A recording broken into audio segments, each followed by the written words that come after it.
Welcome to the Practically Imperfect podcast. I'm Lindsay. And I'm Orson. Orson, how was your week? I was going to say, how was your week today? But just how was your week, period? My week was pretty good. All things considered, I really don't have anything to complain about. That's great. I mean, we live in America. Oh. We own a house. All right. We're filming a podcast. Like, all these things are pretty cool. So, like, what do I have to complain about? Great. You know what I mean? Yeah. Anyways. Okay, ask me how my week was, because mine was quite the opposite. Well, you already started talking about your week, so why don't you just keep going?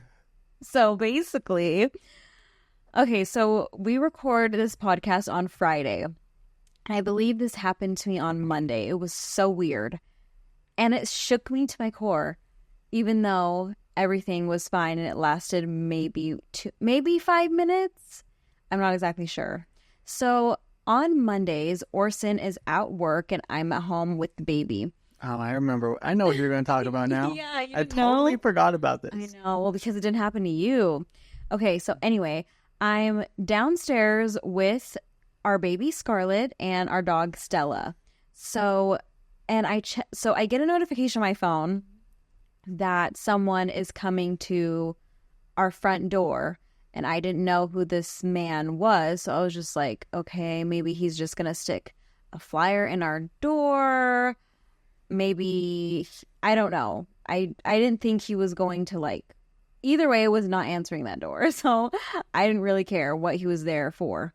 So he knocks and Stella barks a bunch.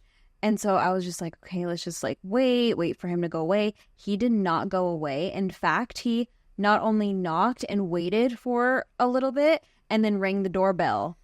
And then Stella went crazy even more. And so I was like, okay, absolutely not. And then this man is also 80 years old. Yeah, he had a cane. And also had a cane. He was hunched over a little bit. And the only reason Orson knows this is because he was also at work watching the camera too, to be like, who the heck's at the door? Anyway, after he rings the doorbell and no one comes, he starts trying to open the door. Absolutely not. So I grab my baby, grab my dog. We run upstairs because I'm like, no, I'm not doing this right now. I can't. I was so close to just getting on the little, to talk to him. Oh, sorry. I'm not home right now, or can I help you or something? But I didn't. I was too scared. I was shaking. I was just like, what is this man doing here? So my first thought was when he knocked and rang the doorbell, kind of like, okay, I'm not leaving until this door gets answered, is that he would maybe be like a Karen or something. And maybe when we were on a walk, Stella, our dog, did something to where he was like, that is not okay. Because sometimes Orson does not have her on a leash, which is terrible, just because the park is right behind our house. So I always like to have her on leash, but anyway, let me the rules. Can I defend myself just real quick? Sure. I've trained her to heel. That's not the point. I'm not saying she'll run off and... Anyways, I did a good job at training her dog, and that's all I'm trying to say. In the neighborhood, and people get very uncomfortable when dogs are off leash, and I totally understand. I'm not disagreeing with that. I agree with you. She needs to be on leash. So anyway, that was my first thought, was maybe he saw Stella off leash and was a Karen and was like, I'm going to let these people know that is not okay to have your dog off leash. Blah, blah, blah, blah, blah. So anyway, once he tries to open the doorknob, I was like, absolutely not. Again, so we're upstairs at this point. I'm just looking at the camera and he's trying to type in a code. And I was like, what is this man doing? You don't have our code. So now he gets on his phone. So now I'm like, okay, maybe he has the wrong house. But I was still scared. He gets on his phone and he goes, Brett, I'm at the door. Come open the door. And he goes, oh, okay, just type in the code. It's this, this, this, this. So he types in those numbers. Obviously, they didn't work because that wasn't our code. And then he realized he's off the phone at this point. He's just like, oh, okay. He hangs up. and he just like takes a double take and he goes, wait. And then he leaves with his cane. And I felt, after that, I did feel a little bit bad because I could have just, he was there for probably 5 minutes, which is a long time just to be standing on someone's doorstep. So I could have gone on the intercom thing and been like, hey, hi. And then he would have known automatically that it was the wrong house. But I didn't because I was too scared. And then once he finally leaves, I come downstairs and I'm like shaking. You were shaking? Yeah. And I was telling Orson that, and Orson goes, Lindsay, you could take him. He was 80 years old with a cane. And I was like, at least he had a weapon. You had He knives. could have beat me with the cane. You had knives. You had frying pans. You had other. I just cannot see myself being in like a fighter person. I don't know. Anyway, so that happened to me straight in the beginning of the week on Monday. Can you imagine if the door was actually unlocked and he walked in? No, Like, not. I think I would have thrown up. I'm not thinking about like you right now. I'm thinking about like how embarrassed you would feel. Me Like he or would him? he would walk in and then realize that it's not the right house, and you'd be like, "Oh my gosh, I just like broke into someone's house." That's like, true. that to And me that 90% of the time, I don't have a lot of clothes on, so he would have seen lots of me. no, you would have ran upstairs long before he would have opened the door. I don't know. I have no idea. But this is why we always have our doors locked. Lock your doors, people. Even if you have cameras, if you have everything, people could think that it's their house when it's not and walk in, even if they're not a burglar. And that's scary in itself and embarrassing for both you, the burglar, quote unquote, but not a burglar. Anyway, so that happened. I'm trying to think of if anything else is worth saying on this podcast. I don't think so. Okay. That was just something where it was like, huh, that doesn't happen every day. No, you're right. It definitely does not happen every day. And I'm honestly grateful that it doesn't happen every day. Yes. But anyway, so we've kind of discussed about what we want to talk about in this episode, because we don't want this just to be some random conversation. We kind of want the episodes to kind of flow as far as like the lessons and stuff that we learned from like the beginning all the way to where we're at now, and then kind of other things that happen in between, or other news events that we feel like it's worth talking about. Oh, I do want to mention, you were telling me downstairs before we started that some people were commenting on our last TikTok post, Mm-hmm. and I think one of them, like, I think we were talking about the church. Yeah, that was the TikTok that. Yeah, what were those views so far? What were those comments? Should I read them? It's just interesting to me.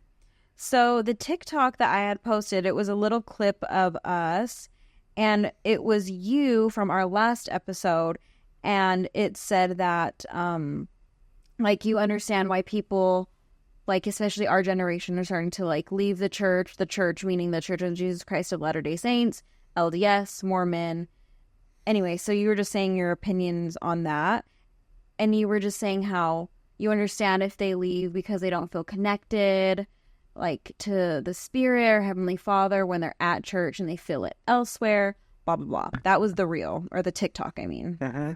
And we got 2 comments. One said, our family left the church because it wasn't true, ... heart. Which I thought was sweet, that they weren't bashing. They just sent a heart at the end. So that was cute. And then another comment said, people should leave LDS because of Joseph Smith, and spoke falsely in God's name. Whatever that means. I just, like, when you read those to me, I was just like, that's so interesting to me, because someone were to say it's not false. All right. I mean, that's still an opinion. Like, Yeah. no one knows that the church is like really. Oh, okay. I don't.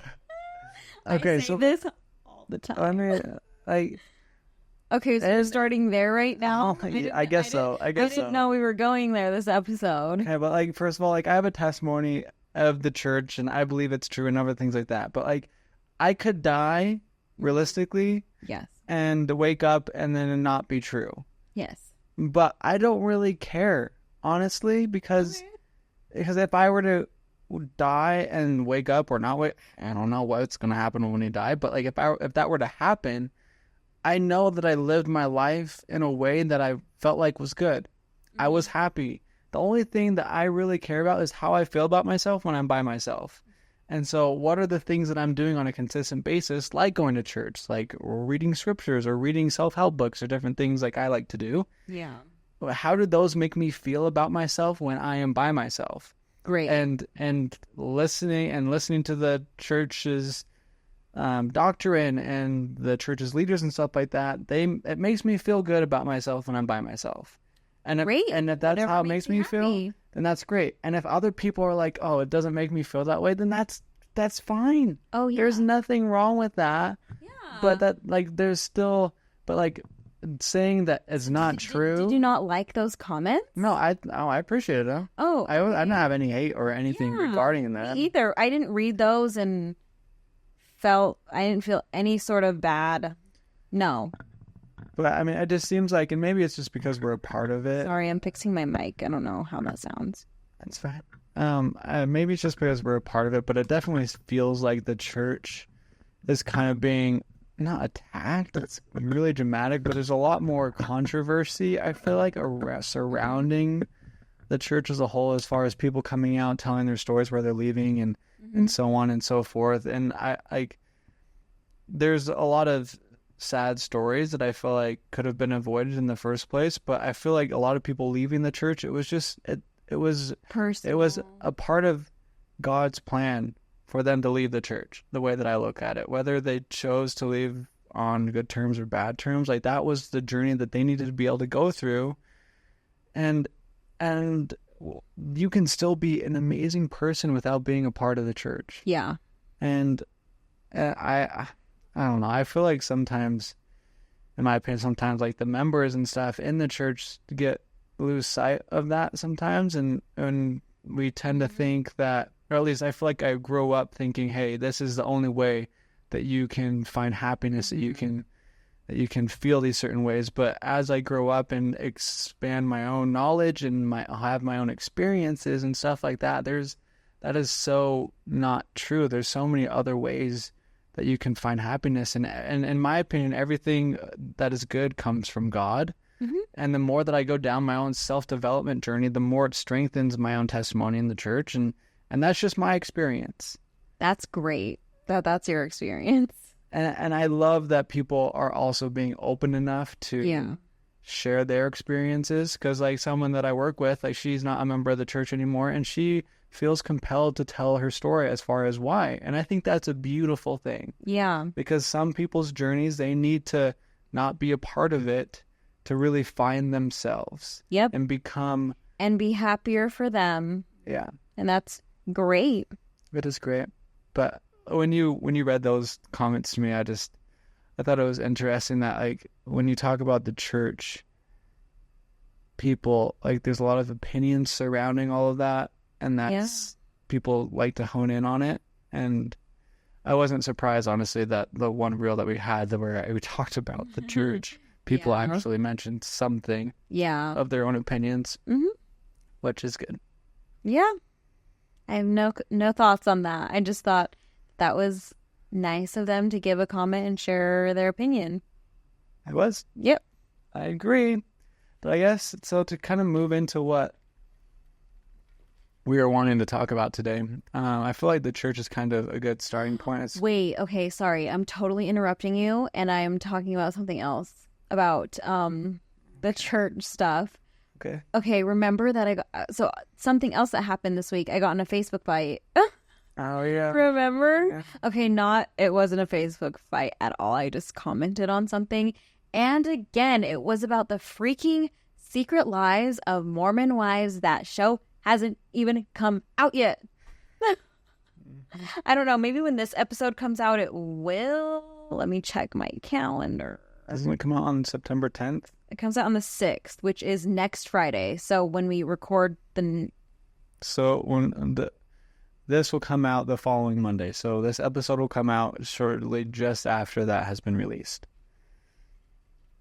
No, because our first episode comes out on the 2nd, and then this episode will come out on the 9th. And so Yeah. So that show will come out just before this podcast episode releases. I don't know. I can't think about Right. I can't think about the future like going. that. Keep going with your story. Anyway, as we're recording this, the show hasn't even come out yet. And it was one of my Facebook friends, and all they said was the picture of the Secret Lives of Mormon Wives, and he posted it, and he said something along the lines of, "Oh, this show or this group of women does not, you know what? Let me just pull it up." Or to say it doesn't represent what he believes in. Yeah, but he doesn't even know because he hasn't even watched the show yet. But I mean, based off of the trailer and what they're showing, like you can. It makes sense to me that why people would assume, hey, this does not stand for what I believe in. He says this show does not reflect my faith and its teachings. Cool. Okay. So Based off of the trailer, which sure, but he didn't say that. He just said the show hasn't even come out yet. I just think it's crazy how people have such strong opinions from a 1-minute trailer on something. Anyway. So I didn't comment on that because I was like, everyone's been saying that lately. Don't care. Move on. So someone commented, though, on his post, and I thought this lady was being absolutely crazy. So I commented back on hers. So she says, but yet somehow Taylor, the leader, referring to Taylor Frankie Paul, claims she still attends church and never stopped cussing, drinking, dressing immodest, sexual scandals, and she hasn't been excommunicated. Something doesn't add up. Why do you have to read it like that? I don't know. Why can't you just read it normal?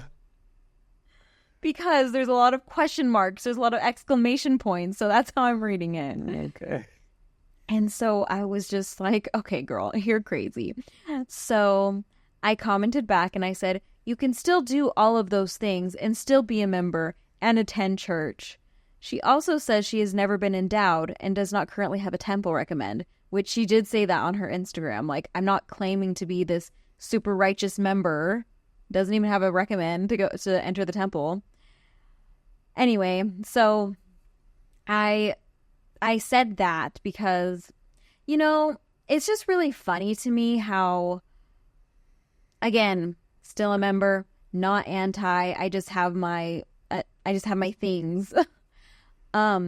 It's just as funny to me that we're trying to, like, missionaries go out and they try to convert people, try to get people to come to church, saying everyone is welcome, which is true. Everyone is welcome to come, just like any church, really. That we preach that all is welcome, but you are only welcome if you don't cuss, don't dress immodestly, don't drink, you know? Because that lady literally commented saying, I'm surprised she still attends church when she does all this and hasn't been excommunicated. It's just like, girl, so why leave her alone. Also making this woman sound way worse than she probably intended it to. No. Lindsay likes to dramatize things a lot. Why the heck would she said what she said, Orson? No, I get it, but like at the same. So real people have those opinions, which is crazy to me. That was a real lady who commented of how she thinks that a show that hasn't even come out yet. I can't stress that enough. I cannot stress that enough. I can't wait until this show comes out so people who harp on it actually watch it and they'll understand that. How do you know they'll understand? What if it really is as bad as they think it is? You don't even know either. Won't be. I know it won't be. You don't know anything, just like they true. don't. I don't either, but I'm sure it's not. I don't know. We can stop talking about it because this isn't even what this episode is supposed to be about. So we're going to talk about this show a lot because we briefly touched on it our first episode. We're talking about it now. And then our next, when we record it, it would have come out that day. And I'm 100% going to binge it. So I will say everything about it.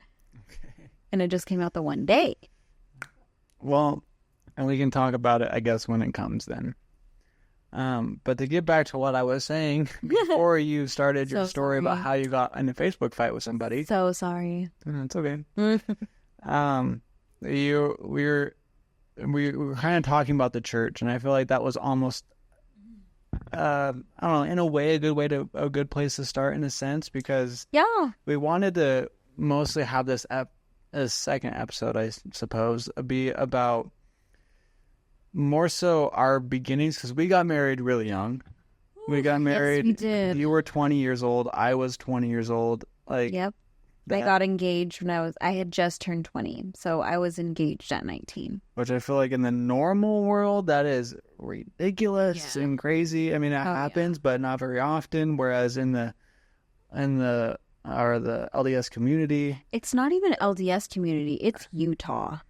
Utah, 'Cause- and some Arizona, because they're, I guess that's true.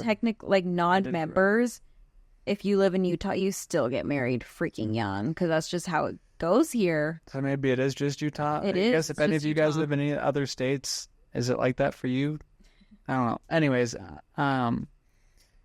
we, like, Lindsay grew up in Utah. I grew up in Arizona, and the community that we were raised around they taught us that you go on a mission, then you come back and get married. When you go on a mission, you're 18, you come back, you're 20, and then you're ready to get married and stuff like that. Mm-hmm. And there's nothing, I'm not saying nothing wrong with this, but it was our journey, and it's funny when I look back on it now, because I would honestly never recommend anyone else do what we did.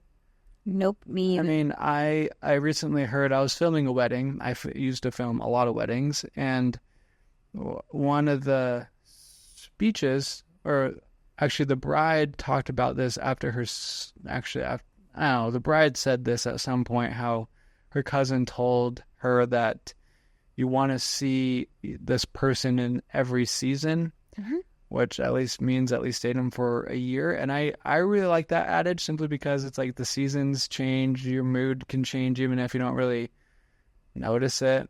Yeah. But really being able to see the person in a lot of different scenarios can really help bring up different red flags you didn't know were there, or stuff like that. And we didn't do all of that, and I want to make it very clear that I'm very grateful for the way that things have turned out, and I love our life, and I love I love the trajectory we are on, and I do not regret marrying you. Absolutely not. But no, not at all. Me neither. we shouldn't. We got Well, let me ask you that: so if you could go back and do it again, would you get married just like we did? No, I would have waited longer. That was a quick no. Come on. You would have changed it too. You would have wished we would have gotten married a little bit later. Not because that would have changed the outcome of us getting married, because I do think we're a good match. We've been married for almost 5 years, which isn't a lot, and we're still really young.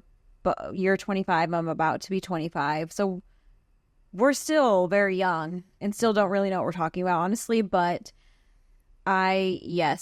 so we met and dated in March of 2019, and then we got engaged in July and married in October. Mm-hmm. So we had only known each other for, 8 months, 9 months? Mm-hmm. So we hadn't even known each other a full year yet, which is insane. Mm-hmm. And that is very normal, very normalized where we live. And that is so crazy to me, especially because people be having honeymoon babies and they haven't even known each other for a year and a half, 2 years, which that's the part that's insane to me, because having a baby just, of course, adds a whole other level to like making sure you know your partner, because it's just so hard and you need to know how to navigate that. And people do it all the time and do just fine. So I do want to make one thing clear, though. Like, I don't think you're bagging on the fact that some people have honeymoon babies. Like, there's nothing. Like, we have people. Of course, no one chooses that, but yeah, I mean, we have people. Just insane. And we have people in our lives that have done that, and that their relationship is strong. They have an amazing family. Like, we love them to death, and their journey is exactly what they need it to be. So there's nothing wrong with having honeymoon babies. I don't think that's what you're trying to say. No. But like our journey was not that. We waited at least, like, we did not have our first baby until we were 4 years into our marriage. And personally, I would have waited I would have kept waiting. Yeah. Nancy was the one that really I just wanted think it. if that would have happened to us, that would have not been good. If we would have had a honeymoon baby, that would have been really bad for us. Yeah, and that's our experience. That's probably why it didn't happen. Yes. And like a lot of, we've also had a lot of, I guess, learning experiences going to therapy and just living life as a couple, because we've been going to therapy for a few years, and that's taught us a lot. And I think it's also kind of opened our eyes up to the fact that this is not necessarily a normal thing to get married super young and quickly like we did. I think it's because our parents' generation, so yours is boomer. My parents are old. Yeah, your parents are old, and mine are. Dad's like, I think he's 67 now. Yeah, which honestly might be, no, that's definitely boomer. Anyway, mine is Gen X. So my parents are not quite 50 yet. Sure. They had me really young. Anyway, where was I going with this? The generations? Oh, how maybe not you, but I was always taught to, once you find the one, like, get married as soon as possible, because just so you don't, quote unquote, mess up, which in the church means don't have sex. Yeah, messing up is you having sex before marriage. Yeah, which is, oh my gosh, another thing. But so that is kind of what I've always been taught. So if back then you would have said, hey, let's date for a year, I would have been like, are you kidding? That's such a long time. Kind of like, do you even like me? But now, obviously, looking back, I'm just, wow, you should definitely date for at least a year. At least. Only because, well, this is our experience, okay?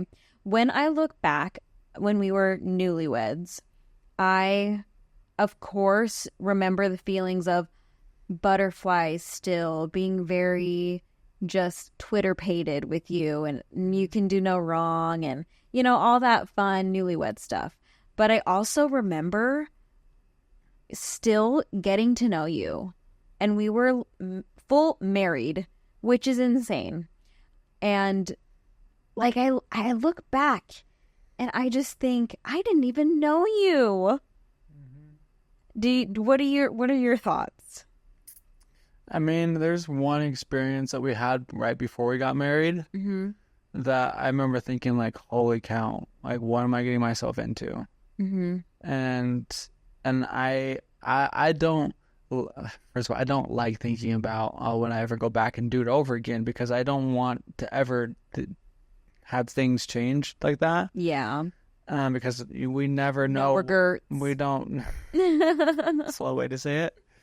I mean, when it really comes down to it, we don't know what that alternate path would have looked like. I mean, we could have gotten married, we could have not gotten married, but I don't like to think we would have dated longer. Yeah, I don't like to think of a world of us not being together. Yeah. And so thinking about that, I just don't like to entertain those types of things. We would have still been together. You're obsessed. No, I agree with you, but like the more time that we would have spent dating would have given me more time to. I didn't have any friends here. I just had you, which is also something really, like, I wish I would have had my best friends, like Colton and Jacob, for example, someone that I could, like. You didn't have I didn't have a support system. I didn't know anybody here in St. George. I had no family here.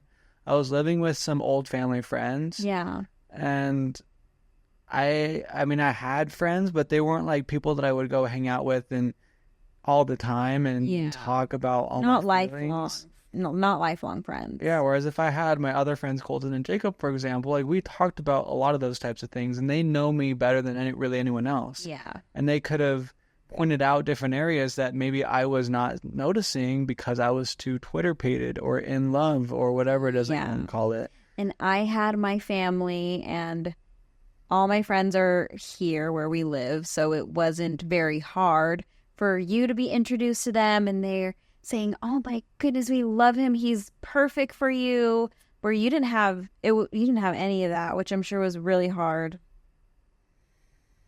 Yeah, it was a learning experience as far as not needing anyone else's validation to be married or to get married. Yeah. Like I was always growing Well, up. it's not necessarily validation, but it is nice to be like, oh, I really like him, and so does everybody else. Because That's looking like you're Yes. basically looking for others people validation in those situations. Like hey, like it would be hard for you to not marry somebody that your mom or dad just hated. I guess, and they would know. They have more life experience. They would know, hey, I didn't like this about him because this could lead to other issues down the road. You never know. Yeah, and my dad did say at one point before we got married, he was like, "Are you sure you're not just needing a friend?" Because here's another thing, like when like all like He was like, "Are you sure?" one thing that you need to understand though is my mom had passed away a year earlier. Yes. The year right before we started dating, my mom had just passed away. I had just moved away I came home early from my mission twice. I can get into that in a different story, but I just come home from my mission for the second time, was moving up to Salt Lake, had a feeling to move to St. George, so I did, knew nobody here. And so that was right. My dad would be like, "Hey, are you sure you're not just like needing a friend? Are you sure you're just not lonely?" Yeah. Because I was at your house like every single day, You were. which like it's like a cute story, Yeah. but I think my dad might have been right. Like I might have just been lonely, and it worked out for the better. Oh my gosh. So you're saying that you would have just married me because you were lonely? No, not at all. Like I cannot stress this enough. I'm so grateful for how things turned out. But like when I put myself back in that situation Yeah. that I was in 5 years ago, 6 years ago now, it's like I was in a stage of my life where I had just gotten diagnosed with Crohn's disease too. Oh, that too. So I was like battling A lot. gut issues. You had a lot going My on. mom had just passed away. And Like I was the light at the end of your dark tunnel. yeah, quite literally.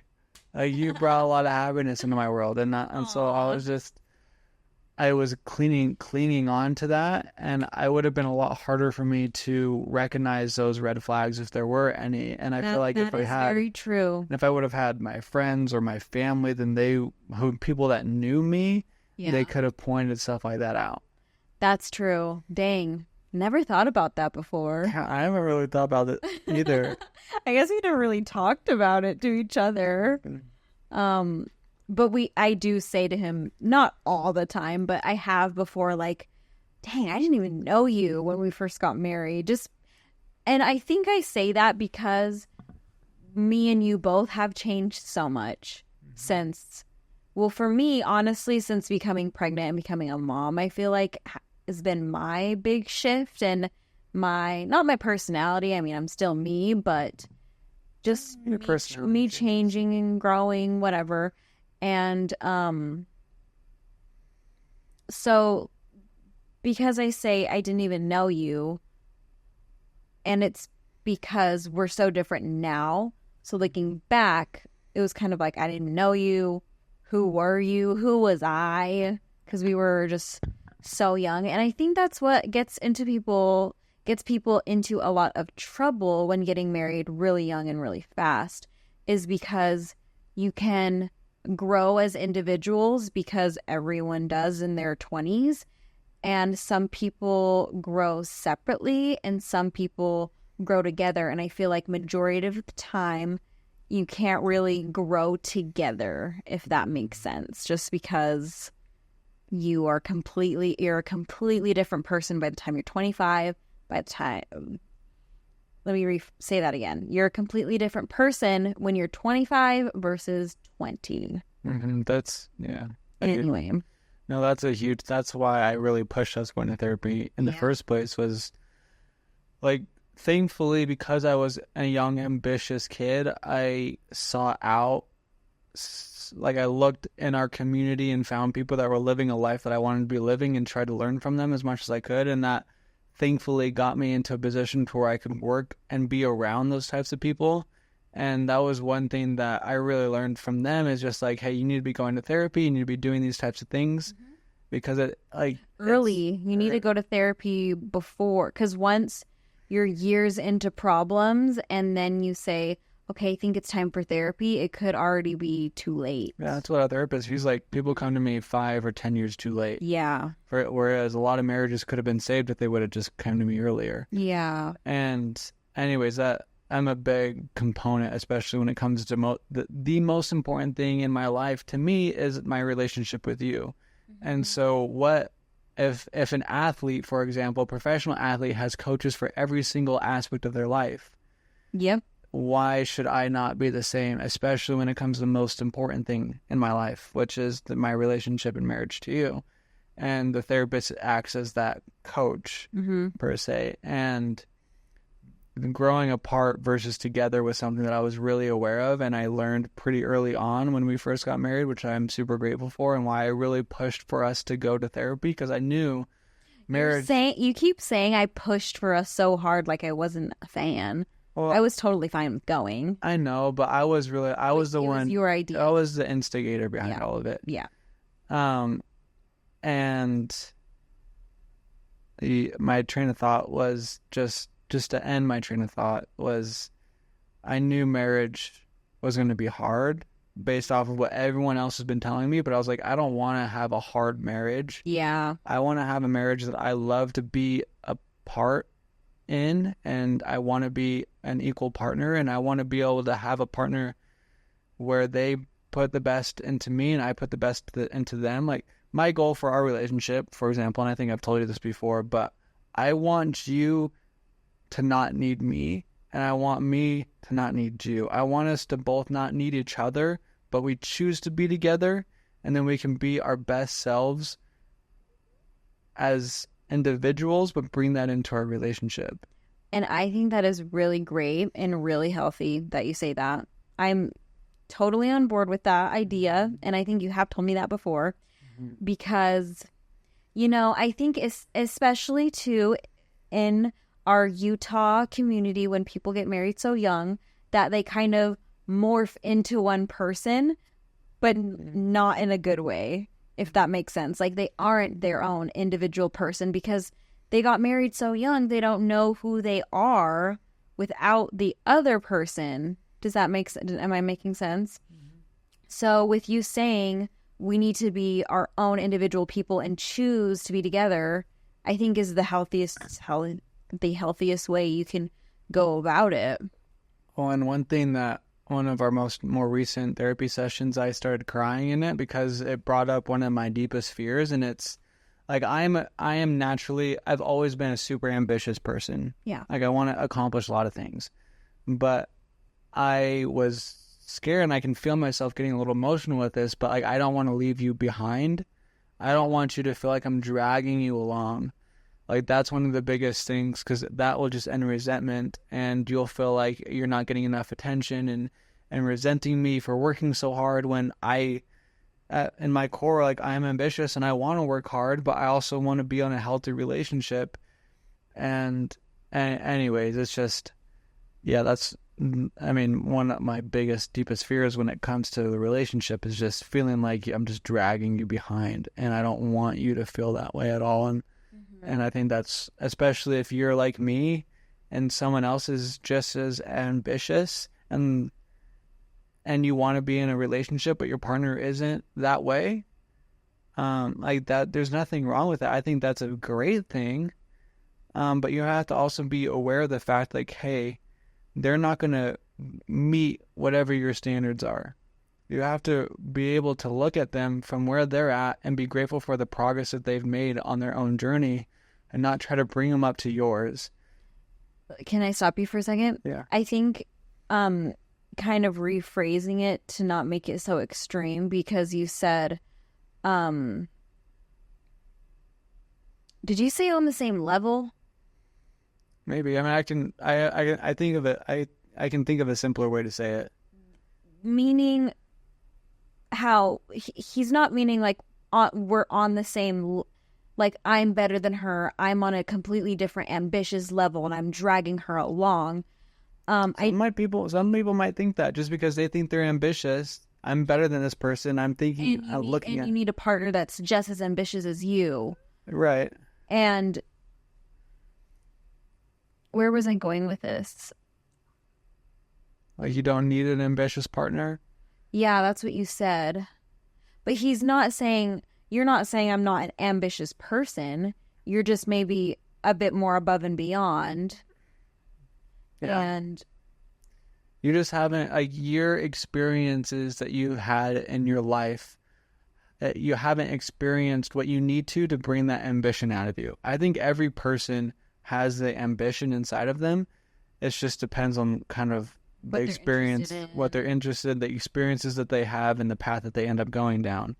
And sometimes it leads them to being able to realize that ambition that they have, or sometimes it doesn't, which is okay. There's nothing wrong with either path. But I think the simpler way to say what it is that I'm trying to say is, for a lot of the time, I would look at you like you are measuring up to my standards. Ew. And that's the dangerous part that I was measuring yourself against. I was measuring you against my own ideals. Oh, right. And that's another thing when I was saying how people grow at different paces. Yeah. Especially when you get married young. Mm-hmm. And if you grow at different paces, which I'm sure no one would grow and at the exact same time, like obviously there's going to be different, you're going to be in different places because you're different people. Mm-hmm. And when you were saying how, what were you saying? That you're not measuring up to my standards? Yeah. Oh my gosh. Do you want me to just finish what I was saying? So it's like I was measuring you against my ideals. And my ideals are something that's always going to be moving ahead. It's like a sunset in the desert. If you're walking in the desert towards the sunset, you're never going to reach the sunset. So that's your ideal, something that you can never reach in the first place. So I was measuring you against some bar that is continually moving forward. Whereas instead I should have been measuring backwards and looking where we started and looking at all the little progress that you've made up until that point. Mm-hmm. And so what the dangerous part is measuring. You get in a relationship where you're super ambitious and your partner isn't ambitious or isn't as ambitious, and you are measuring them because you look and see the world in this way, but your partner isn't, and so you're measuring against your own vision that you have of the world. And that's the part that gets dangerous because they're never going to measure up, ever. And that it's something that you have to come to terms with, and you just have to look at it in a certain way. And the way that I've been able to kind of combat that a little bit is looking at it from the perspective of, I've said this a lot, and you've probably tired of it, but like the gap and the gain. Oh yeah. And measuring. It is such a powerful concept, and it's just the phrasing. But I'm going to use that with all of our kids, and you're just going to have to get used to it. I can explain it. Well, you've been talking a lot, and I think it's my turn. Go. What he means when he says the gap and the gain is pretty much how I see it. Is you're just saying, it's kind of like you see the world glass half full or glass half empty, where if I say, oh my goodness, Scarlett, she has just been such a fussy baby today. I haven't had any time to myself, blah, blah, blah. That is me being quote unquote in the gap, when it really just means I'm being a negative Nancy. So that's just a different phrasing he uses, when instead of, Lindsay, you're seeing the world glass half empty right now, or Lindsay, you're being such a negative Nancy. Instead, he just says, Lindsay, you're in the gap. So it's just like that. It's such an easy thing that you automatically know what I'm talking about. Mm-hmm. So if you are looking at, like, Scarlett's been really fussy today, I'm just like, hey, we wanted a baby, like, we have a baby. She's an angel. That's being in the gain versus what you were talking positively. So it's really just thinking negative and thinking positively, just in shorter words, I guess. Gap, gain. Yeah, but like that whole concept though is a universal thing that humans in general just struggle with. Is because we all want something. Yeah. And if we're all wanting something, then we're all looking towards the future, towards something that we don't have. And once we get that thing, we're going to want something else past that. And so we're always measuring against our ideals, and we're never measuring up.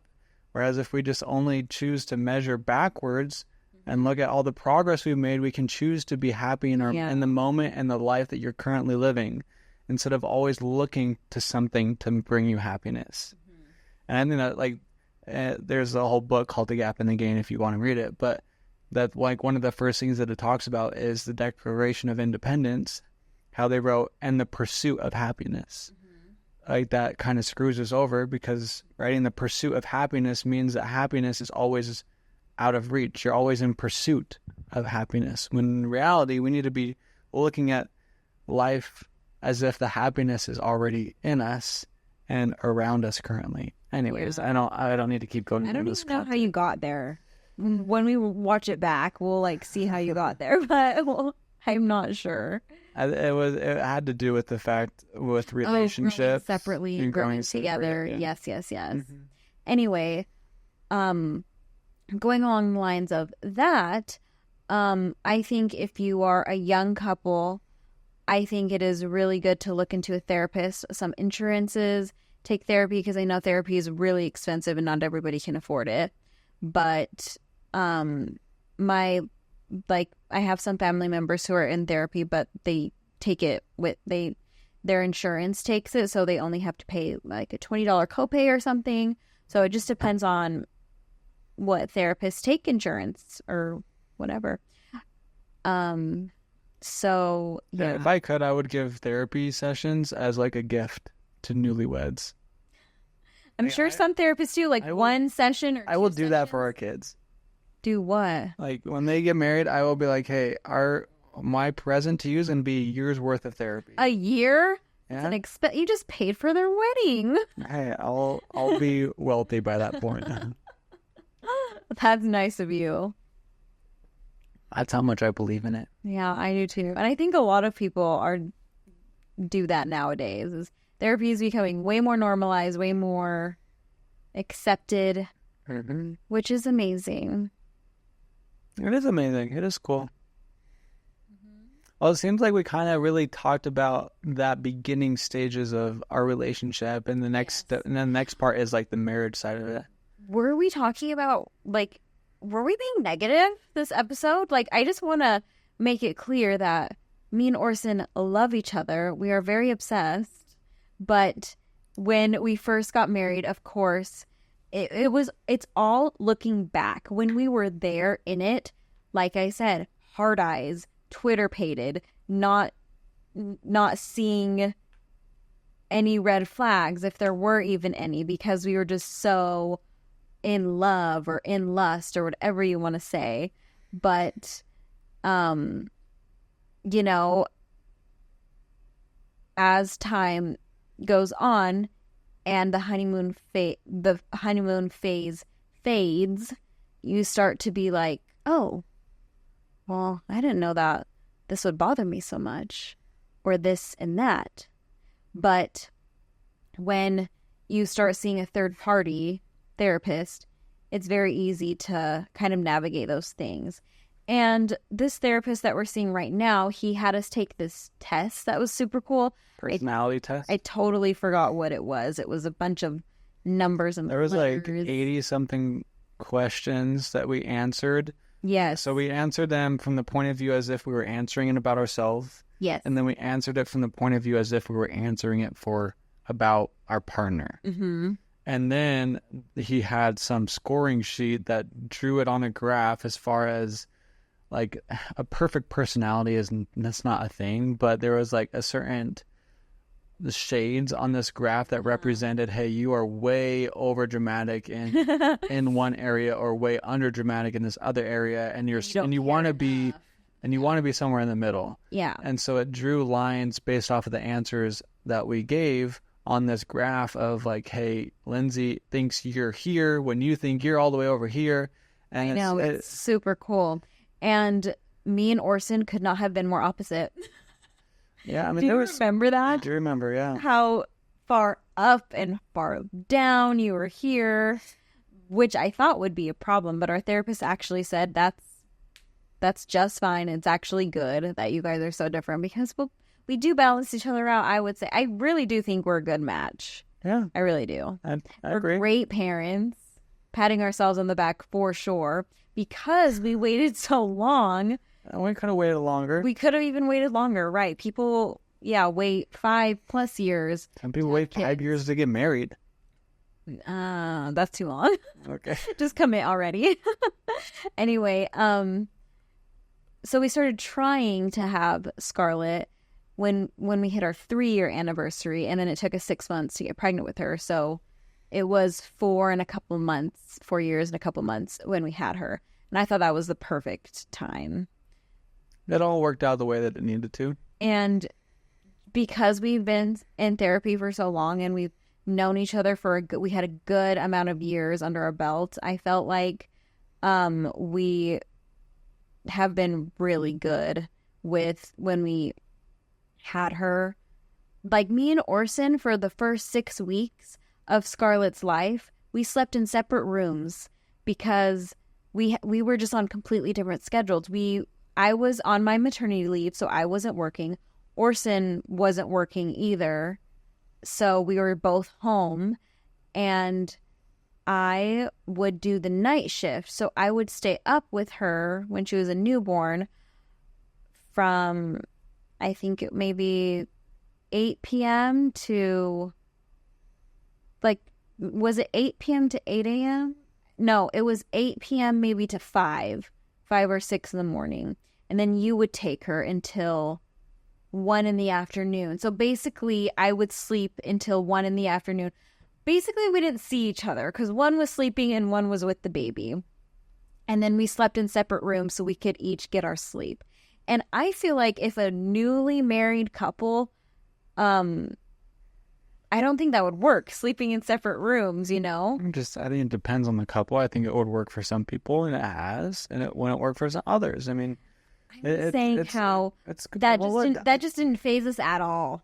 Or some people cannot handle the 6 weeks of, You're making people sound so weak. no sex for 6 weeks. Oh, Some people cannot handle that. And I guess that's not just newly married people. That could just be anybody, but I do not remember that being a struggle bus for us. No. I don't know, maybe And by the end of the maybe 6 weeks, we both were like, "Okay, like that's maybe on your end, I definitely wasn't because I had fine. just had a baby. You were fine? Great. I love that. Or you ate that." Oh, that's great. Okay. Because I think it's a red flag if your husband 2 weeks in after you had a baby is like grumpy or irritated because he just Make me hasn't. happy. Yeah, he just hasn't. I don't know. I think that's weird, and they need to chill. You just had a baby. Okay. So I'm glad that the 6 weeks you were just fine. You were just letting me do my thing, heal down there. So thank you. I mean, we're Some doing people the do best not we wait can. 6 weeks too because they're crazy. They don't listen to their doctors. I personally know people who I think waited only days. Yes, I think so. I'll have to clarify. Isn't that crazy? That is. I, crazy. as a woman, could not imagine having sex days after giving birth. You're still bleeding so much. I don't even want to talk about it. And I have a feeling that it wasn't her idea to have sex with her husband 2 days after giving birth. Men. Oh my gosh, I hate it when you say that. I say All I men are hate bad. men all the time. Some women are nasty. It's not just I men. know, but some things are just men. If you know, you know. All right, I think you've been Except for talking you. You're literally like the best man. Like, you are the best. I look at other people's husbands, other people's lives, and I'm like, man, I married a really good guy. about- Okay, you could stop Thank you floating so the boat much. and stop tooting your own horn. tooting my horn. I'm tooting your horn. Yeah, but you can stop both of it. Okay. You What? I was just giving you a compliment. No, and I appreciate it, and I'm grateful for how much you love me, and I'm grateful for the work that we put in together, and we are doing the best we can. I mean, there are a lot of couples that have it a lot worse, that as far as never seeing each other. So it's like, our situation really wasn't that terrible when you put it. With having a baby? Yeah. Oh, after we had her, I think our situation was ideal. I was able to get not only 6 weeks, but 8 weeks of maternity leave. And I was at a point with my job where I was able to be at home. Yep. Like, it was kind of in between things for me. And so I wasn't really doing much, and I was able to take care of her and stuff like that. I mean, I remember when you asked me, I think she was 2 weeks old. If you asked me if you could go to the gym, and I think I cried. And I think I told you no, I didn't want you to go to the gym because I was too scared to be alone with the baby by myself. And I remember that. Yeah. I'm sure I did. I'm sure I did ask that, but I don't remember how soon. You were just like, can I go to the gym? And I told you no. And I feel really bad because it's okay. It's your first baby. I think it was 2 weeks. Like, that's a long time without going to the gym for you. I mean, I don't care. But for you, and you probably just wanted some me time. I don't know. But I don't even know when I was comfortable enough. But anyway, what I was saying is unfortunately, some men only get a couple days off of parental leave of work, or maybe they just have the weekend and then they have to go back, and then moms are just left by themselves or with their mom and not with their partner, which I did have my mom and that was amazing, but it's just something else when I had you with me. It was just so much better. We have been very fortunate as far as our situation with being able to be at home with the baby, your work schedule, my work schedule. I mean, there was a month and a half where I had a job where I had to be there all the time. Yeah. And it wasn't very flexible. But even then, was already 3 or 4 months old. Right. But even then, we had your family that was willing to watch her. And like, your mom's been so generous with her time as far as doing that. And she still watches her once a week. And so we have gotten very lucky in that regard. Like, I would hate the idea of having to take her to a daycare or something like that, and that's a reality for a lot of people, and some people don't really mind that. Probably majority. Like, it's not a big, but for me, I personally wouldn't like that idea, and I'm super, super grateful that we don't have to pursue those kind of options. So I mean, if we did, it would be okay. Yeah, I mean, we would figure it out, and it would be fine, and she would turn out great, I'm sure. But the bottom line is we've had it very, very. We've been blessed.